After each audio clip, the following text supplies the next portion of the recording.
Shalom teman-teman. Halo. Nah, kesempatan kali ini saya akan membagikan materi tentang teknologi untuk kemuliaan Tuhan. Nah, ini sebenarnya materi ini adalah pengembangan dari apa yang sudah disampaikan Mbak Evi sebelumnya tentang visi Sabda, yaitu IT for God. Nah, kita akan mulai dengan melihat sudut pandang yang lebih luas terlebih dahulu. Kalau misal Mbak Evi tadi kan kita sudah lihat secara Sabda, spesifik di Sabda. Nah, sekarang kita mau lihat gitu, kenapa Sabda mengambil visi IT for God, dan kenapa kita juga secara pribadi hendaknya juga menghidupi visi itu gitu. Yang pertama ini, kenapa kita bicara teknologi sekarang? Karena teknologi sudah mengubah dunia. Tuh. Ini bukan sesuatu yang baru. Saya yakin teman-teman sudah tahu semua teknologi, seberapa besar dampak teknologi dalam hidup kita. Bagaimana teknologi mengubah dunia, bagaimana teknologi mengubah cara hidup kita, bagaimana teknologi mengubah cara kita melakukan hal-hal, mengubah pandangan kita, dan seterusnya gitu. Nah, ini teknologi memungkinkan semua orang dari segala penjuru dunia terhubung dengan internet sekarang ini gitu. Itu yang menyebabkan dampak teknologi begitu besar dalam dunia ini. Tapi seperti halnya dengan semua yang ada di alam semesta ini, teknologi juga punya manfaat dan juga kekurangan. Manfaatnya seperti yang sudah kita bahas barusan, revolusi komunikasi. Kalau dulu saya sendiri masih mengalami telepon kabel. Nah, itu sekarang sudah nyaris tidak ada, mungkin di kantor-kantor aja kita sudah punya HP, dunia dalam genggaman kita. Revolusi komunikasi, revolusi informasi. Ada kalanya dulu, ada masa ketika sumber informasi itu hanya koran, hanya radio, hanya televisi. Tapi sekarang kita bisa akses informasi dari manapun. Dan semua orang punya suara sekarang. Orang bisa bikin podcast sendiri, orang bisa bikin channel YouTube sendiri, apapun itu informasi sangat terbuka luas gitu. Kita bisa mengakses informasi dari segala tempat. Juga salah satu yang ditawarkan oleh teknologi adalah efisiensi ketika kita melakukan tugas-tugas. Seperti yang saya yakin teman-teman di sini juga mengalami script misalnya. Kalau dulu sebelum ada script, kita bikin HTML manual, ketik satu persatu gitu, dan tingkat errornya lumayan tinggi. Sekarang dengan otomatisasi, dengan script kita bisa menghasilkan dengan lebih cepat gitu. Kita lebih efektif, kita lebih efisien. Nah, itu beberapa dari banyak kelebihan yang ditawarkan teknologi. Tapi juga teknologi punya kekurangan. Ada beberapa orang yang merasa harus selalu terkonek dengan internet gitu. Dan bahkan kalau misalnya tidak ada HP, tidak ada internet, atau ada HP tapi tidak ada internet, juga mereka merasa tidak hidup gitu. Ada di sini yang merasa? Ya, yang ketawa itu pasti. Saya sendiri juga. Karena ya memang kita sekarang boleh dikatakan hampir susah gitu ya. Bukan tidak bisa, tapi susah hidup tanpa teknologi, hidup tanpa internet gitu. Itu jadi menimbulkan disorder, kelainan untuk nomofobia misalnya, atau kekhawatiran akan tertinggal momen tertentu gitu ketika kita tidak terhubung dengan internet. Itu juga beberapa dari dampak negatifnya. Belum kita bicara tentang kecanduan misalnya. Orang ada kan kita banyak lihat anak kecil, bahkan tidak hanya anak kecil tapi orang dewasa juga kecanduan game, tidak keluar juga dari kamar, itu juga menyebabkan antisosialisme dan seterusnya. Jadi ada dampak positif, ada dampak negatif, dan ini yang bikin beberapa orang jadi terpisah gitu ya. Kita jadi mikir, satu sisi memang teknologi membawa banyak manfaat, tapi di sisi lain juga ada banyak kekurangan, ada banyak masalah ketika kita mengadopsi teknologi. Jadi bagaimana seharusnya kita menyikapi teknologi gitu? Bagaimana kita menempatkan teknologi dalam hidup kita? Secara spesifik juga bagaimana kita menempatkan teknologi dalam iman kita sebagai orang Kristen. Muncul satu pertanyaan. Jadi apa hubungan teknologi dengan Tuhan? Apakah IT or God? Jadi maksudnya IT ya IT, Tuhan ya Tuhan. Jangan dicampurkan gitu. Ada beberapa orang yang mikir kayak gitu. Jadi kalau misal di gereja matiin HP, matiin apa-apa ibadah khusyuk, tapi nanti keluar ya kembali ke kehidupan normal. Atau misal ada yang pakai sampai sudut ekstrim, misalnya mungkin teman-teman tahu orang Amish gitu. Mereka menganggap teknologi sebagai gangguan gitu nih. Jadi mereka benar-benar menolak teknologi. Itu komunitas orang percaya di Amerika, orang Indonesia. Jadi apakah itu IT or God? Enggak ya. Atau yang kedua, IT is greater than God. IT lebih besar daripada Tuhan. Kalau misal kita punya masalah, kita berdoa atau cari di Google solusinya. Banyak orang mungkin sekarang, saya punya masalah, saya search di Google. Saya bahkan tidak tanya orang, saya bahkan tidak berdoa, saya cari di Google. Google memang satu sisi punya jawaban gitu ya. Kita bisa mengakses jawaban dari semua pertanyaan kita hanya dengan satu sentuhan. Gitu. Dan itu yang bikin orang lama-lama menempatkan teknologi posisinya lebih tinggi daripada Allah. Nah, apakah itu yang seharusnya kita hidupi juga dalam hidup? Seharusnya enggak. Atau malah ini lebih parah lagi. IT is God, is equal to God.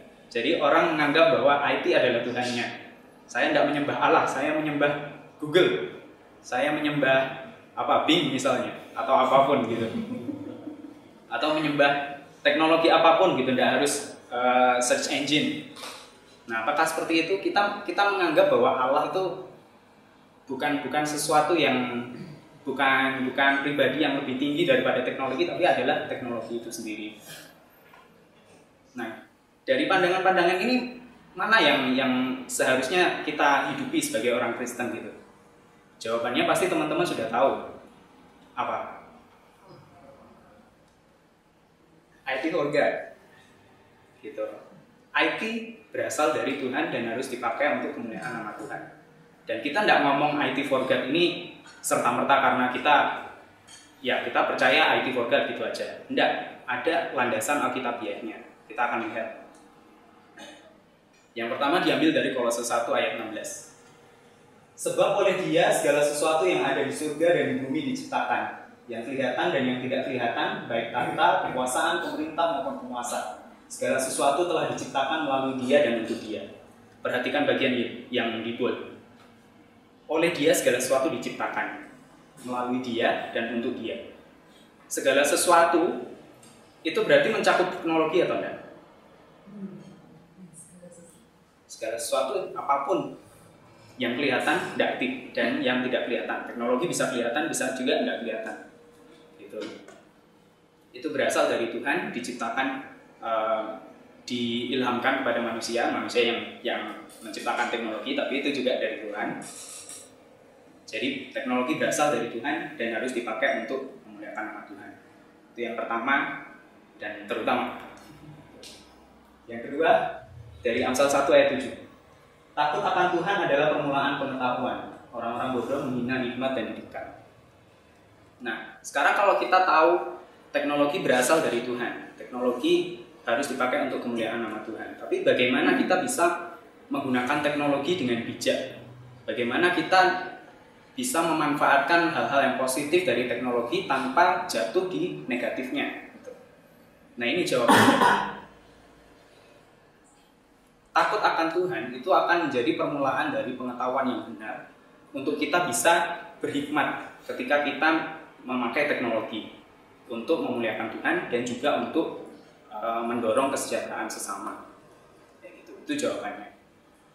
Yang kedua, kita juga diingatkan oleh Rasul Paulus. Semua hal diperbolehkan bagiku, tapi tidak semuanya berguna. Memang semua hal diperbolehkan, tapi aku tidak mau diperhamba oleh siapapun, oleh apapun. Nah, Rasul Paulus mengingatkan, apapun yang tidak bertentangan dengan hukum Tuhan, apapun yang tidak melawan Tuhan, itu diperbolehkan. Jadi teknologi diperbolehkan, tapi kita tidak boleh membiarkan teknologi itu menguasai kita. Kita harus jadi tuan atas teknologi. Gitu. Seperti salah satu kutipan, saya lupa siapa, teknologi itu hamba yang baik, gitu. Tapi dia tuan yang kejam. Jadi kalau kita membiarkan teknologi menjadi tuan atas hidup kita, ya kita tahu konsekuensinya. Gitu. Tapi ketika kita menempatkan teknologi di posisi yang tepat dalam hidup kita untuk menolong kita memuliakan Tuhan, dia akan jadi alat yang sangat berguna, sangat bermanfaat. Dan yang keempat, dari Matius 22 ayat 37, Kamu harus mengasihi Tuhan Allahmu dengan segenap hatimu, dan dengan segenap jiwamu, dan dengan segenap pikiranmu. Itu yang pertama dan terutama, kan? Mungkin orang mikir, ya teknologi memang berasal dari Tuhan, harus dipakai oleh Tuhan, tapi tidak harus saya dong yang melakukan, gitu kan? Mungkin ada yang orang pikir seperti itu, tapi firman Tuhan mengingatkan kita harus mengasihi Tuhan dengan apa yang kita punya, segenap apa yang kita punya, gitu, termasuk teknologi. Dan bukan hanya berhenti di ayat ini, tapi ayat selanjutnya juga kasihlah sesamamu seperti dirimu sendiri. Jadi mengusahakan memuliakan Tuhan dengan apa yang kita punya, dan juga mengasihi sesama, mengusahakan kesejahteraan mereka juga. Yayasan Lembaga Sabda sudah melihat gitu betapa besar dampaknya teknologi, dan juga Yayasan Sabda sudah melihat bagaimana teknologi bisa menolong untuk menghadirkan Allah gitu, menghadirkan kerajaan Allah di dunia ini.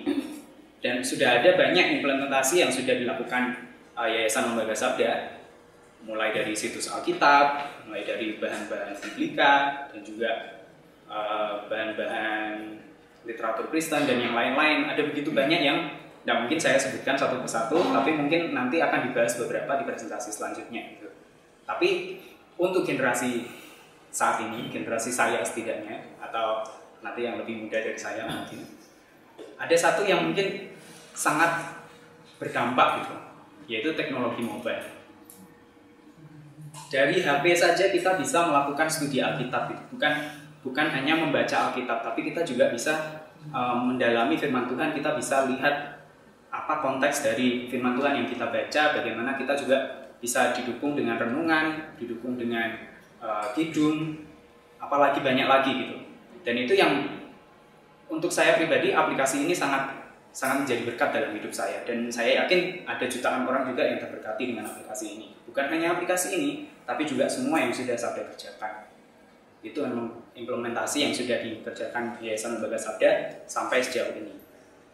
Tapi seperti yang dibilang Mbak Evi tadi, 25 tahun itu bukan puncak. Kita masih akan terus maju gitu dengan visi yang kita punya, yaitu for God. Lalu apa yang akan kita hadapi ke depan? Kalau misal kemarin kita sudah lihat tadi dari video timeline juga, kita sudah lihat ada situs, ada aplikasi, ada publikasi dan lain-lain. Nah, kalau ke depannya apa yang bisa kita ekspektasi gitu? Apa yang bisa kita pikirkan? Kalau tadi Mbak Evi tanya ada ide apa untuk mempersiapkan generasi beta. Nah, ini terkait dengan ini saya akan membagikan sedikit tren teknologi yang sedang tren di tahun 2020 dan mungkin juga setelah 2020. Yang pertama adalah Internet of Things. Ya, Internet of Things itu selalu menjadi topik pembicaraan yang hangat untuk diperbincangkan itu setidaknya selama beberapa tahun terakhir. Tapi tingkat adopsinya sebenarnya tidak setinggi yang diekspektasikan oleh beberapa ahli gitu. Khususnya mungkin di Indonesia. Tapi kita sudah lihat banyak berita nanti tahun 2020 akan ada teknologi baru namanya teknologi 5G yang menawarkan koneksi internet super cepat, dan itu nanti akan berdampak pada tingkat adopsi Internet of Things yang lebih tinggi gitu. Didorong dengan semua teman-teman pasti sudah punya asisten di HP-nya masing-masing, entah itu Google Assistant, entah itu Apple Siri, atau di laptop mungkin ada Microsoft Cortana, ada juga Samsung Bixby, dan banyak lagi gitu. Didorong dengan ekosistem semacam itu yang sekarang kita bilang aja kita nggak bisa keluar dari ekosistem itu. Nah, di sini pasti kebanyakan pakai Google gitu. Nah, itu juga akan mendorong tingkat adopsi nanti Internet of Things akan lebih tinggi lagi. Jadi orang-orang akan mulai pasang smart speaker di rumah mereka, smart thermostat, smart alarm atau apapun lainnya. Kita akan bisa ekspektasi itu tahun 2020 ini dan ke depannya nanti. Dan yang kedua adalah big data. Dengan banyaknya perangkat yang ada dalam rumah kita nantinya atau sekarang ini, akan ada banyak data yang ditampilkan juga. Misalnya smart band, ada data kesehatan. Misalnya nanti kalau ada katakanlah smart kulkas, nanti mereka alat itu bisa tahu stok kita dalam 1 bulan, misalnya apa aja yang kita sering habis, bla bla bla kayak gitu. Akan ada banyak data yang dihasilkan dari perangkat-perangkat ini. Jadi big data, walaupun ini sudah big, it's big enough, tapi nanti akan semakin big lagi. It's getting bigger and bigger and bigger dan seterusnya gitu. Nah ini akan jadi masalah juga, karena big data hanya itu, big data hanya data gitu, data hanya data. Kita perlu mengolah data itu supaya bisa jadi informasi yang berguna. Nah itu tren yang ketiga inilah yang nanti akan jadi solusi artificial intelligence. Kita sudah akrab dengan ini ya, Google Assistant, Apple Siri dan seterusnya tadi yang sudah disebutkan. Nah komputasi tradisional itu tidak akan bisa mengolah data yang sebanyak itu tadi. Data yang sebanyak itu tadi harus diolah dan dikelola supaya jadi informasi yang berguna. Itu solusinya adalah dengan AI gitu. Bahkan orang pun tidak akan mau memproses secara manual gitu. Jadi kedepannya nanti pasti akan ada lebih banyak artificial intelligence yang diciptakan gitu. Dan juga karena artificial intelligence itu butuh komputasi yang kemampuannya cukup tinggi, maka ini nanti juga akan menjadi tren, yaitu cloud computing. Jadi tidak semua orang akan punya mesin yang cukup kuat untuk memproses data-data mereka sendiri. Karena itu kita pakai Google, karena itu kita pakai Apple, kita pakai service-service mereka. Mereka punya mesin yang super cepat, super kuat, super canggih di tempat mereka, dan kita meminjam mesin mereka gitu. Jadi komputasi dilakukan di awan. Tren ini sudah sebenarnya berjalan sudah beberapa tahun terakhir gitu. Dan tren yang sedang berkembang nanti adalah edge computing. Itu kalau misal kita bayangkan semua data ini diproses di satu server di tempat Google atau Apple atau manapun, edge computing nantinya akan bisa memproses data itu di tempat kita. Kita juga bisa lihat trennya sekarang. HP kita kapasitasnya jauh lebih besar daripada laptop kita. Itu edge computing. Nanti kedepannya akan semakin banyak perangkat canggih yang sudah tersedia di tangan kita masing-masing. Jadi kita bisa memanfaatkan dua-duanya gitu. Tidak harus tukar-tukar data lewat cloud, tapi kita bisa langsung proses itu.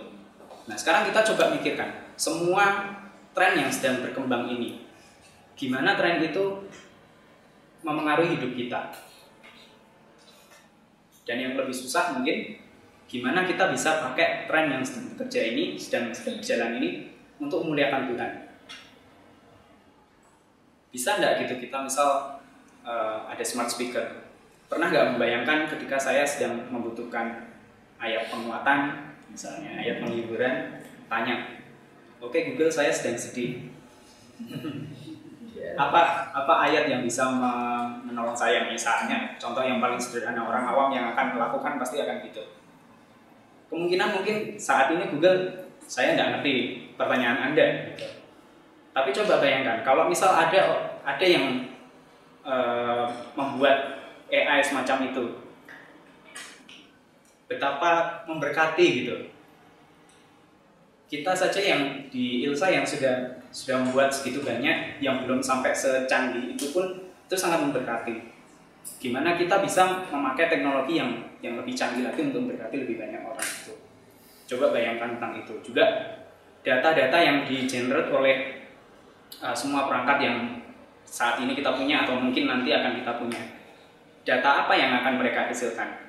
Apakah itu data seberapa sering kita saat teduh atau seberapa sering kita tidak saat teduh misalnya? Atau misal apakah data itu nanti lebih banyak diisi dengan daftar belanja, dengan kebutuhan kita sehari-hari, tapi data itu tidak menghasilkan satupun berkat rohani gitu yang kita dapatkan gitu. Coba bayangkan tentang itu gitu. Nah itu yang jadi tantangan yang perlu dipergumulkan untuk kedepannya gitu. Gimana teknologi ini bisa dipakai untuk kemuliaan Tuhan. Dan itu yang ingin saya sampaikan saat ini. Kalau misal teman-teman nanti lupa semuanya, paling tidak ingat ini. Teknologi berasal dari Tuhan gitu. dan teknologi adalah untuk kemuliaan Tuhan. Itu yang terpenting. Adikoga. Terima kasih.